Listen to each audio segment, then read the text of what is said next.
You know, if you sit quietly for a moment and just observe what's happening inside your head, you'll notice something rather extraordinary. There's this constant chatter going on, an endless stream of commentary, of narration, of conversation with yourself about yourself. It never stops.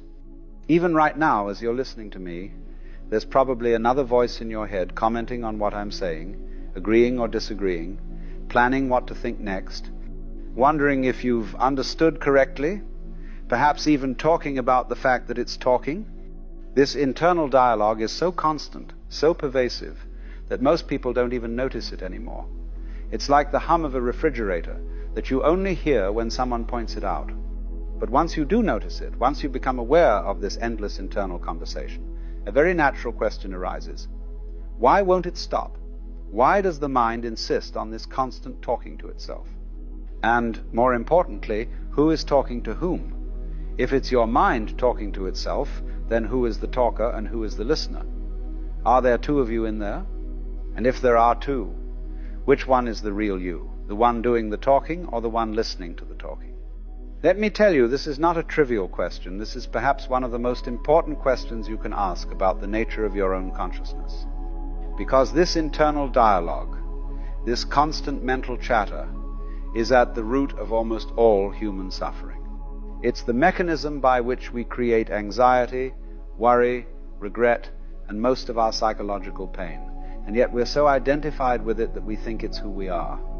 Let's start by examining what this internal voice is actually doing. If you pay close attention, you'll notice that it's doing several things. First, it's narrating. It's telling you the story of what's happening. I'm sitting here listening to this. I wonder what he'll say next. This is interesting. I'm not sure I agree with that.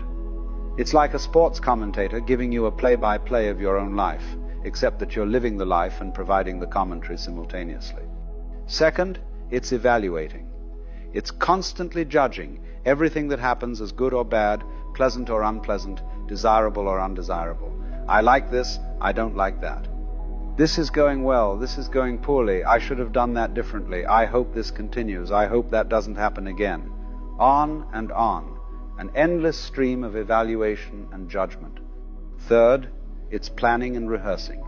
It's constantly projecting into the future, imagining scenarios, preparing speeches you'll never give, having arguments with people who aren't there, worrying about things that might happen, fantasizing about things you hope will happen. I'll tell them this. If they say that, I'll respond with this. What if this happens? I need to remember to do that. Tomorrow I'll do this differently. Fourth, and perhaps most insidiously, it's maintaining your sense of identity. It's constantly reminding you of who you are, what your story is, what happened to you in the past, what you believe, what you like and don't like, what you're afraid of, what you hope for. I'm the kind of person who I've always been. I could never. I remember when this is just like me too. It's like a propaganda machine working tirelessly to convince you that you are this particular character in this particular story. Now, why does the mind do all this? What's the purpose of this endless chatter? Well, fundamentally, it's trying to maintain control. The mind believes that if it can just think about things enough, analyze them enough, plan for them enough, it can control what happens. It's trying to make life safe, predictable, manageable. It's trying to avoid pain and secure pleasure. It's trying to defend and promote this entity it believes itself to be, this separate self that needs protecting and advancing. But here's the problem. It doesn't work.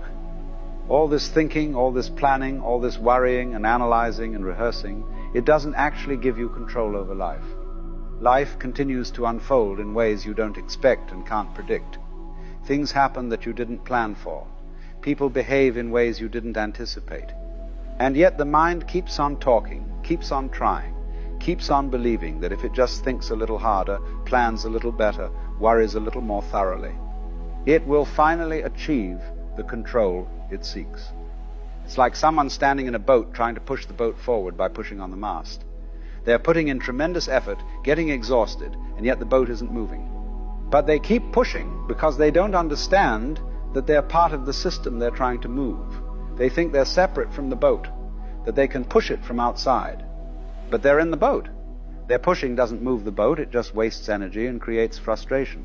In the same way, the thinking mind believes it's separate from life, that it can think about life, plan for life, control life from some position outside of life. But this is an illusion. The mind is not separate from life, it's part of life. All this thinking is life thinking about itself, life narrating itself, life judging itself. And it's fundamentally unnecessary. Now you might object, but surely some thinking is necessary. We need to plan, to solve problems, to make decisions. And yes, of course, practical thinking has its place. If you need to get from point A to point B, you need to think about the route. If you have a problem to solve, you need to think about solutions.